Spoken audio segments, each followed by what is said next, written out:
اعوذ باللہ من الشیطان الرجیم، بسم اللہ الرحمن الرحیم۔ السلام علیکم۔ حضرت عیسیٰ علیہ السلام کا ایک چور کی تصدیق کرنا۔ حضرت ابو ہریرہ رضی اللہ تعالیٰ عنہ فرماتے ہیں کہ رسول اکرم صلی اللہ علیہ وسلم نے فرمایا کہ ایک دن حضرت عیسیٰ علیہ السلام نے ایک چور کو چوری کرتے ہوئے دیکھا تو اس سے فرمایا کہ کیا تو نے چوری کی ہے؟ وہ بولا کہ نہیں، اس ذات کی قسم جس کے سوا کوئی معبود نہیں۔ حضرت عیسیٰ علیہ السلام نے فرمایا کہ میں اللہ پر ایمان لاتا ہوں اور اپنے آپ کو جھٹلاتا ہوں۔ خرجہ البخاری 3443 اور مسلم 2368، اس کے ریفرنس ہیں۔ فوائد و حدیث۔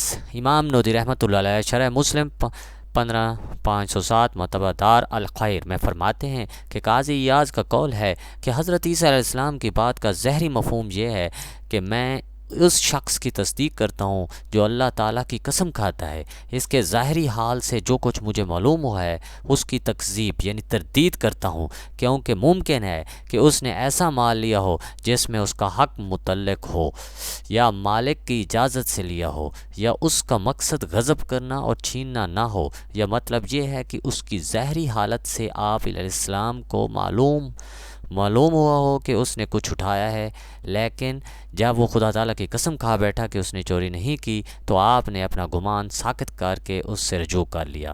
ویسے تو قسم کھانے سے مال بک جاتا ہے مگر برکت نہیں رہتی، لیکن کبھی موقع ایسا بھی آتا ہے جب قسم کھانے سے ہی شک و شبہ دور کیا جاتا ہو تو وہاں پر مجبوراً قسم کھانا جائز ہے۔ اللہ تعالیٰ ہم سب کو سمجھنے کی توفیق دے اور بلا وجہ ہر وقت قسم نہیں اٹھانی چاہیے۔ آمین ثم آمین۔ میرے چینل میٹھی باتیں کو سبسکرائب کریں، لائک کریں، شیئر کریں۔ مزید حدیثوں کے لیے لائک